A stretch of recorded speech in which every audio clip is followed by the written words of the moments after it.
Hi there, Clint Adams, your president of the Master Landscapers Association of South Australia. I'm here today with Amanda Grocock, the CEO, and Martin Elton, our vice president. I just wanted to put together a video to go through some information around a bunch of things that are happening at the moment. We've just had a subcommittee meeting. We've recently had a board meeting. Obviously, we're starting the season now and we're moving into award season, so there's a bunch happening. And, you know, I've said this plenty of times before, but I think that video communication, it's the communication that I prefer, and hopefully this becomes easily digestible for you guys so that you can stay up to date with what we're doing. We do get a lot of questions around what do the MLSA do for their members, and we're hoping that this, platform is a way of sharing that. So we've got a fair bit to get through, so you can jump through to chapters that interest you on the video if you want, or watch the whole thing. As with any of the videos that we do, if you've got any questions, you can feel free to reach out to us. We'll put Amanda's details are probably everywhere. Marty's details will link up in the comments. And if anyone has any desire to talk to me, you should be able to find me pretty easily. So firstly, the most important thing would be the awards. Yes. All right, Amanda, talk to me about the awards. As usual, the awards are the most important thing that we do, I think, the pinnacle of excellence in our industry in South Australia. They're reopened for 2023. This year we've shortened the deadline for our special categories, so Apprentice and Trainee of the Year, Rising Star, some of those less project-focused categories are open until the 18th of August, so that is approaching fairly quickly.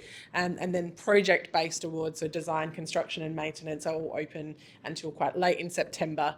But that time disappears very quickly, as we know for anyone who has entered the awards before. So just encouraging everyone to get involved, start drafting your entries. You can return to them at any time without any penalty. So feel free to log on, review the criteria, start seeing what projects can go in what categories. And of course, be purchasing tickets to the gala dinner, which is the fun time, the night of nights. And obviously when our entry winners are announced, that's being held on Saturday, the 18th of November this year, and tickets are available now. On the special award categories, that would be categories such as Apprentice of the Year. Yes. So if you're a business owner like Martin, you want to enter an apprentice, make sure you hit that before the 18th of August. Absolutely. Okay. Yep. And Rising Star, so any businesses that have been operating for less than 3 years, that's also the category to enter. Okay. And for anyone that hasn't entered in the last couple of years, the platform is different to what it might have been if you'd entered in 2018. Absolutely. Yeah. So faster? Yes, we tried to simplify as much as we can in the entry process while still holding up the integrity of the awards judging. But we now use a fully online platform. So if you enter one project in 2 different categories, for example, you previously would have had to copy and paste or rewrite your answers for the full entry form. Yep. This new platform will allow for anything that is applicable in your 2 entries or 3 entries or 4 entries to be automatically populated from the first. So it does make entering one project in multiple categories a lot simpler, and it also allows for any applicable information about contact details and that kind of thing also to automatically transfer. So it's a lot simpler and faster. Okay. That's probably it for the awards. Yeah. Might hand over to Marty to talk about the trainee versus apprentice. So there's a lot of activity occurring at board level and at subcommittee level that generally the membership are not aware of, and it's not concerning to me, but it's important to me that we communicate. And so I'm going to get Marty to talk about the trainee versus apprenticeship. So I guess start with how this all came about. Obviously, someone's identified that there's a category, there's a definition issue. Yeah, I think it's been a long-running issue that landscape is actually a traineeship on the path to a declared vocation, if you want to use the technical jargon. And there's a lot of the term apprentice and trade seem to be, have a weight about them just in the broader community. So there's been a will of membership to have landscape recognised as a trade, which means the path to the trade would be via an apprenticeship, as opposed to the status quo, which is a traineeship towards a declared vocation. It's somewhat a question of terms, but there's also real world implications. So over the last few years, the employer requirements for trainees have sort of been brought up to in line with apprentices. So previously there was a lot less regulation on trainees from the employer perspective. And over time, that's sort of caught up to an apprentice. So to the point now where an apprentice and a trainee are almost indistinguishable in terms of supervision and those sorts of things. What we are currently missing out on is that apprentices are exempt from return to work SA levy, RT. Yeah. I think anyone watching it know what you're talking about. So if we are successful in applying to have the pathway amended to the apprentice trade model, that will be a benefit to the members as well as what's been communicated as us as a recognition of our profile as tradespeople, and as a trade in.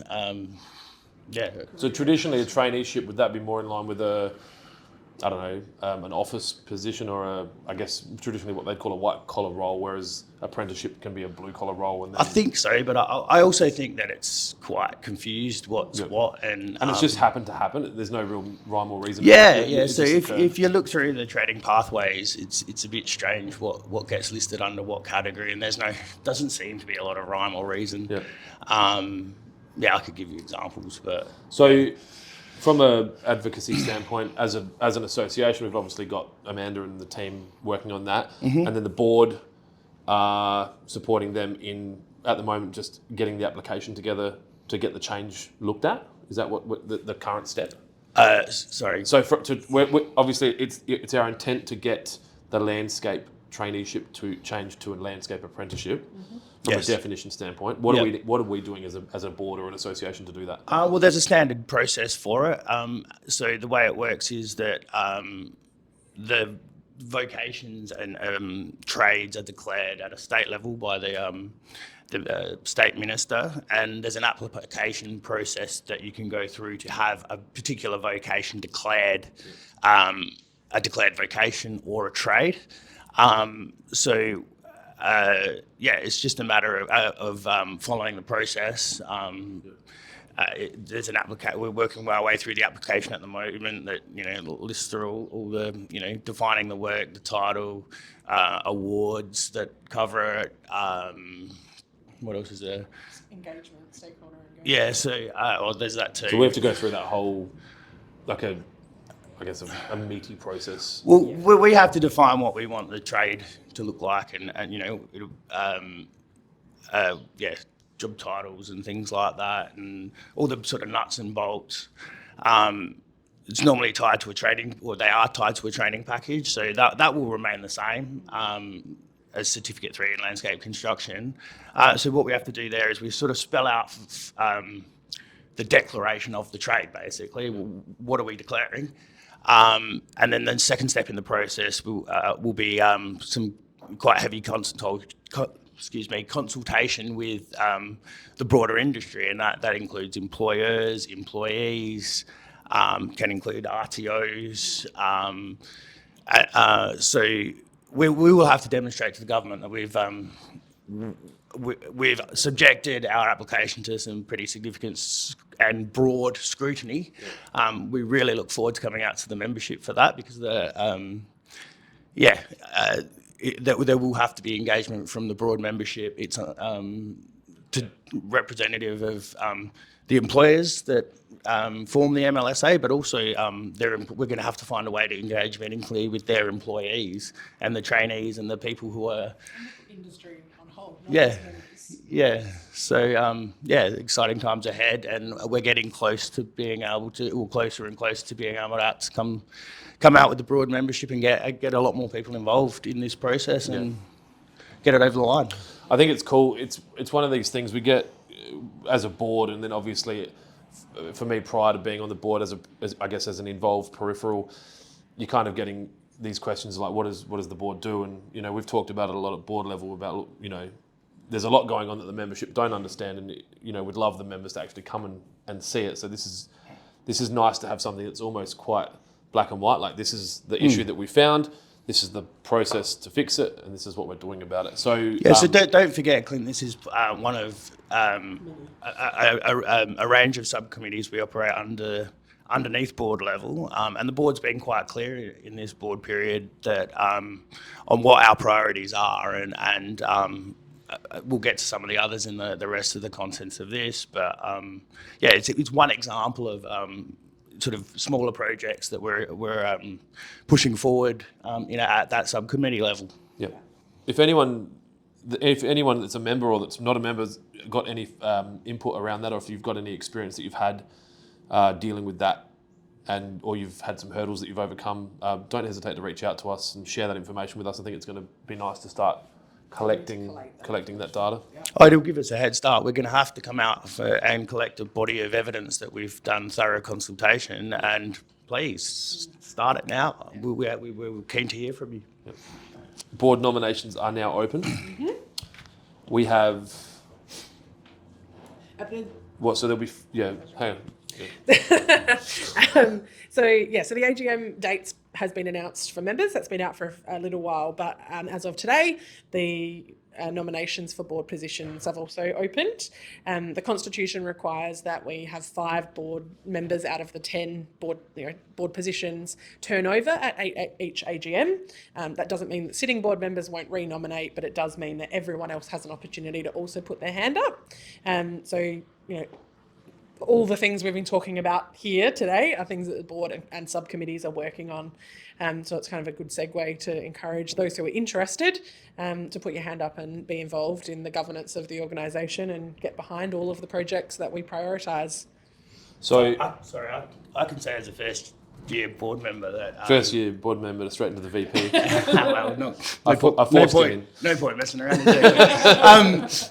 Yeah, it's been a great experience. I've really enjoyed interacting with the board over the first year and getting sort of stuck into some of that work at the subcommittee level too. It seems to be where a lot of the heavy lifting gets done, right? And it's enjoyable work, and it's just nice to sit around and talk to your colleagues who share similar goals and ambitions and have similar interests in progressing our industry. It's I'd highly recommend it to anyone who has the time. I'm a big fan of landscapers, landscape designers, and landscape maintenance professionals being the people that are forging the path for this industry. And obviously, I saw this opportunity to get involved because I didn't agree with how things were going. And I think, if you have an opinion about something and you're talking about it, then I think the best thing you can do is step up and do something about it.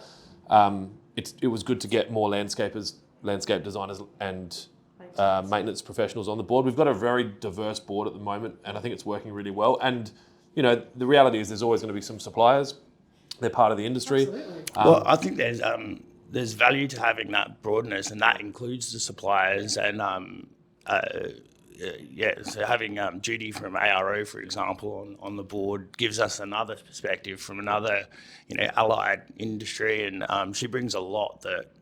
She answers a lot of questions. I mean, we're landscape companies too. She answers a lot of questions that we don't have the answers for, and that diversity has been really one of the standout things from being part of it. One of the things that's obviously new, not to the world, but to the board, is that we can now, if you were maybe on the fence about being a board member, you could maybe put your hand up to be involved at subcommittee level.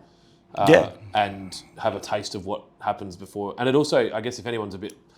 if they've got, not an axe to grind, but they've got a passion around, if it's the awards or if it's, licensing or whatever, then there's subcommittees, they might want to put their hand up to maybe be on a subcommittee as well. Yeah, well, that's something that's come about recently. We voted the board meeting on before last, I recall. We had to change the terms of reference for the subcommittees to allow that, but that was brought about by a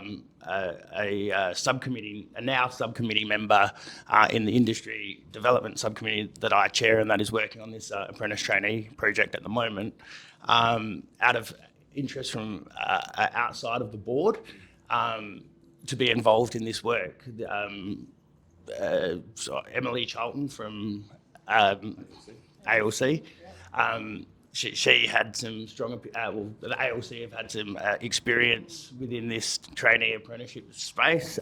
She reached out and it was fantastic to be able to invite Emily to join us on the subcommittee. And not only that, it's great to have extra hands around to help with some of the sort of grittier work that we are doing. On this work. Especially, like, obviously Emily is an example. She's got a very specific set of skills. Yes. And so when we grab everyone's specific set of skills and put it together, ultimately the board is here to represent the members, and the idea is that we're improving the industry, and the more people that can help with that, the better. And I didn't want this to turn into a sales video because it feels like it's like get on board, but the reality is if it matters to you, and I think it's nice to have some, as much as it probably sounds bad, veteran landscapers on the board, but because some of them are still very young.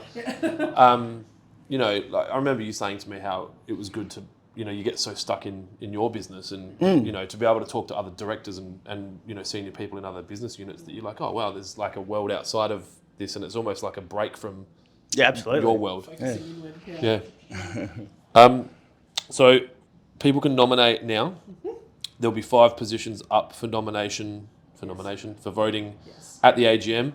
I really encourage you to come to the AGM. It's a great opportunity to network, to catch up with people that you've probably worked with or that you've had involvement with over the years. It includes a president's dinner, which is obviously immediately off the back of the AGM. Yes. We're having it at The the Maid this year. Try to find locations that tick a lot of boxes. We're hoping that's central enough. It's got good car parking, and we've obviously had successful AGMs there in the past. I think that's it. Yes, but it leads nicely to the Constitution. So can I You chat grab about that microphone back. Thank This you. is definitely Amanda's wheelhouse. Yeah, the Constitution review is not one of the sexiest things that we have been working on, but it is one of the most important, and it's something we've already referenced today. Why there's 5 members available at the next AGM is based on the Constitution. The Constitution, for those who don't know, is effectively the rules of the organisation. We're legally required to have them because of the kind of business that the MLSA is. And because they form the bedrock of the business, the operations of the business, they should ordinarily be reviewed every few years. The MLSAs haven't been reviewed since 2017, and of course we all know the world has changed significantly, let alone that there's been the passing of time. So we have been undertaking a constitution review for about the last 6 months. We will very soon put out the draft resolution that will go to members to say, because any constitution changes are required to be voted on by members, because of course it's your organisation. We're all here only to represent you. But what we've come to is a really functional document that is much more modern than the one that we were working from, meaning that we can have tele meetings and sign things digitally rather than in hard copy. We haven't taken away any rights or responsibilities of the organisation from the original constitution. I truly believe we've just built on it, but that it will allow us to operate really effectively for the next 5 years until this process needs to be undertaken again. There was also things in there that were operational that were not constitutionally necessary, like the way the awards categories are structured. And that Exactly. Kind of thing. Yeah, there's lots of things that were included in the old one that that are not required to be included in a constitution, and some things that weren't in the old constitution that we are proposing in the current. So it's an evolution as the legal world learns more. There are more requirements to be involved, but we have tried to make it a really simple document to read. And it is long, and it is important, but it is as simple as we can make it. And we will also be sharing a table of all of the changes that have been made. So you don't need to read the 2 documents in tandem. You can simply look at, that's what it used to say, this is what's being proposed, so that you can make a decision on your vote at the AGM. So another good reason to come along. That special resolution will be voted on at the AGM. I think that point you made about clarity is important. Simplicity is important because from the amendments we voted on, I think it brings the Constitution back to a simpler document and more in line with the actual operational things we're doing, and it sort of aligns them better and defines those things with more clarity, which I think has been a successful part of the process. Thank you. So one of the things that the association and Amanda and her team work on outside of the awards and advocacy and licensing is events and training. So we've got a member mastery event coming up, in 2 days? So Wednesday, the 16th of August, obviously headlined by me.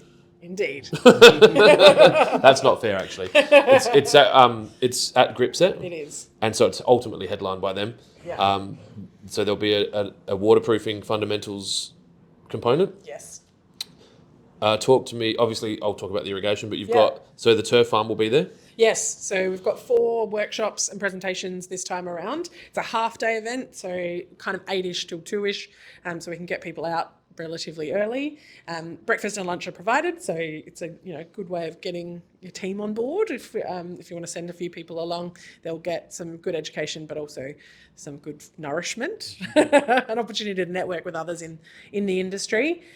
We will have a Water Pro on site for your session, which obviously Clint can talk about, but also the Office of Family and Small Business will be coming along. So that's a newly established department, as in new since the current government was in power, and focuses specifically on how to help small and family businesses, and a significant portion of our members fall into that category. So we're building a relationship with them and have invited them to come and talk about how the Office of Family and Small Business can help you as a member.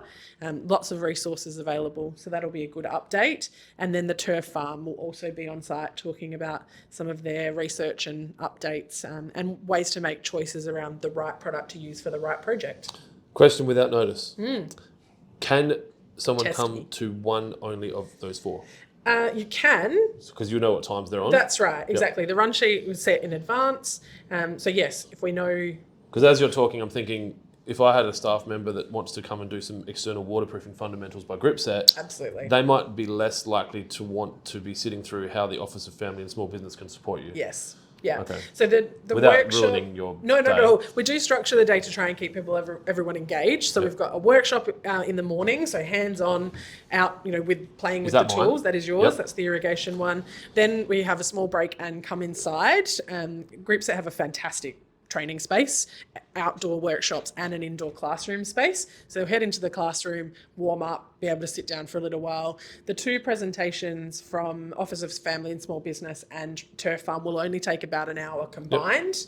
And then we go back out and do another hands-on. Which will be the waterproofing. Yeah, so it is indoors, and it might be less on the tools focused, but it does, it doesn't take up too much time, and it is more skills. For those interested, the irrigation basics is, I haven't built it yet. I'll build it on Tuesday afternoon. But we've done a lot of theoretical training here at WaterPro, and I've been playing with the idea of doing a complete system from start to finish, all as like you could basically, your team could come, mount a controller, run cable, wire it up to the solenoid valves, build a manifold, run water through it, run it out to sprinklers, pop them up, play with the controller, all that, all in a 2-hour block. So that's what that will be.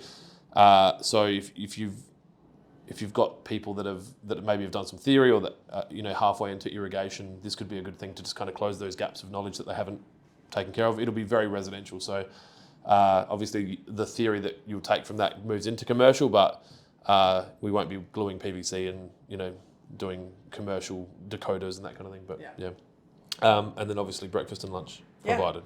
Indeed. People can RSVP for that through the normal channels, being you. Yes, that's right. It's on our events calendar, so straight through the e-news or through our events page. Straight to me. Well, hopefully that wasn't too long, and it brought you some value. It's Marty's first video, so I thank him for coming out and peeling off the Band-Aid. As with all the videos, I just want to close by saying that, I say it all the time, but we are here to represent your association and your industry, and we try to communicate as much as possible, and we get the feedback we get, we take on board. We'd love more engagement, contact, feedback. If anyone is sitting at home going, how can we help? Ultimately, engaging with the association is how you can help us. So entering awards, coming to the awards, being at the training events, engaging with sponsors, that kind of thing. It just helps the wheels continue to turn. And, this is the only association that's, it's the peak association in South Australia for the landscape industry. And it's here to help improve the industry that, puts food on the table for everyone that's involved. So Did you have anything you wanted to add? No, just that we're here to build community and we need people to have a community. So totally agree. Come along, be involved, get good value, but also thank you to everyone who has gone through the renewal process recently.